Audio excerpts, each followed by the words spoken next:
Okay, by now I'm sure you can recognize a VOR when you meet one on the street or see one on a chart. And you know where to find all the information you'll need to use a VOR for navigation. So now let's look inside your airplane and see where your VOR lives in your cockpit. Besides the nav receiver where you set the frequency and volume, the other half of your comm radio, you need a way to visualize those VOR radios. And they've given you a pretty ingenious system to pick the radio you're interested in and then show you where you are in relation to it. Amazingly, it's all in one package that's referred to, cleverly enough, as the VOR indicator.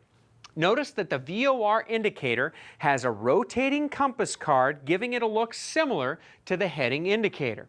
And just like the heading indicator, there's a knob at the lower left which turns the card. The difference is that this knob on the VOR indicator is labeled OBS, which stands for Omni Bearing Selector, OBS. And on the instrument, the card only moves when you move it. So you turn the OBS knob to select a VOR radio or course, which you read at the top of this arrow. And you have 360 possible choices all the way around the dial. Now let's look at the vertical needle in the center of the indicator. It's hinged at the top and it swings left or right. This needle is called the Course Deviation Indicator, or CDI, but close personal friends like you commonly refer to it as the needle. Think of the needle as an imaginary center line on a highway. If you're tracking correctly and on the right side of the highway, the center line, or your needle, is to your left. If you move toward the left or toward the center line, as you approach the center of the highway, the needle moves toward the center of the instrument. But if you continued on left past the center, then the needle would move past center toward the right side. In other words, the center of the highway is on your right now.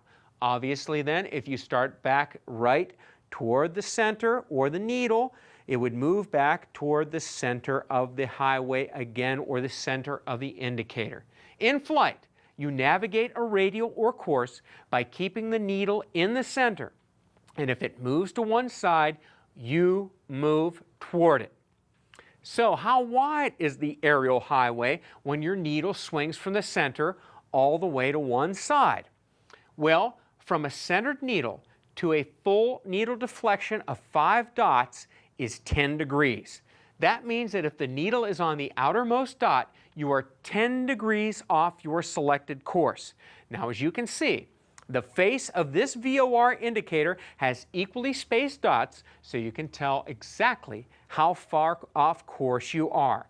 If your CDI has 5 dots on either side of the center line, like this one does, then each dot your needle deflects is equal to 2 degrees. You can actually count just how many degrees off you are up to a maximum of 10 degrees. 5 dots times 2 degrees equals 10 degrees. Now, if the needle is completely pegged against the side of the instrument, you don't really know how far off course you are, just that it must be more than 10 degrees. Since the CDI shows your angle off course, not your distance, your actual distance off course will vary with your distance from the station. For instance, if you are 60 nautical miles from the station, a 1 degree needle deflection means you are 1 nautical mile off course. But if you are only 15 miles from the station, that same 1 degree needle deflection would represent only a 1/4 nautical mile off course. This explains why the needle moves so dramatically when you get close to the VOR station. Also, in the center portion of the indicator, there's a window that reads "to" with a small white triangle pointing up, or FR for "from" with a triangle pointing down. Or it could be filled with a red and white cross-hatched symbol called the nav flag, or sometimes the off flag. Now, some to/from indicators may just be only up and down triangles like this. The up one would be to. The to from indicator tells you whether the course you have selected on the OBS is a radial from or a course to the station. It does not tell you whether your current heading will take you to it or from it. Now, when your off flag shows in the window, it tells you that you do not have a reliable signal and you shouldn't use that station for navigation. However, the off flag may also appear just momentarily as the to from indicator changes from one to the other when you fly over or past the station. Now, if your nav receiver has a glide slope, your indicator will also have a horizontal needle and another flag window labeled GS. You'll learn about these features when you study for your instrument rating. So that's what you'll be working with. Now, how do you use this stuff? Let's choose a VOR station and show you how you can use it for navigation. We'll pick one with a view here at Oceanside, California, one of my favorite spots. You'll start by tuning the frequency of 115.3 on the nav side of your radio. Turn the selector knobs here to change the frequency on the right side or the standby side of the display. Then activate the new frequency by pressing the transfer button. There you go. And once you've tuned to the VOR station, be sure that the identifier matches the Morse code signal that you're hearing. Hey, verify it. It might be a real thrill to believe you're headed for LA and end up in New York. But if you want to emulate Wrong Way Corrigan, that's your business. So, just for grins, let's find out what radial you're on. Just turn the OBS until the from needle centers in the window. There it's centered with a from in the window. And so we must be on approximately the 143 degree radial from the Oceanside Vortac. Now your Skyhawk's VOR receiver has some advanced features which can make navigation a little bit easier for you. And this mode selector switch is what chooses these features. If you press the mode button one time, the display area magically morphs into an electronic CDI. You enter your desired course by pulling out the inner knob right over there and turning it. While the knob is being pulled out, the OBS in the middle, right up here, will flash. This display shows an electronic CDI with the needle right here. It depicts the electronic needle to the right and your course also to the right. And what's really cool about this display is that it's independent of the external CDI. It allows you to select two radials at the same time from the same station.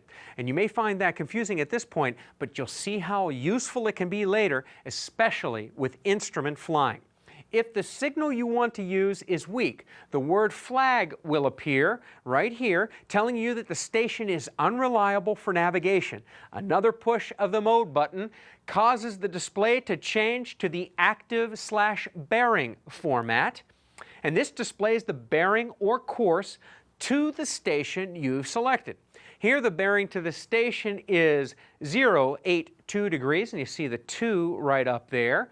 And all you'd have to do to get to the station is turn to that heading and track the course into the VOR. If you press the button again, you'll find yourself in the active/radio format, which shows the actual radio upon which you are now located. For example, here it shows you on the 262 radio, and again FR for from.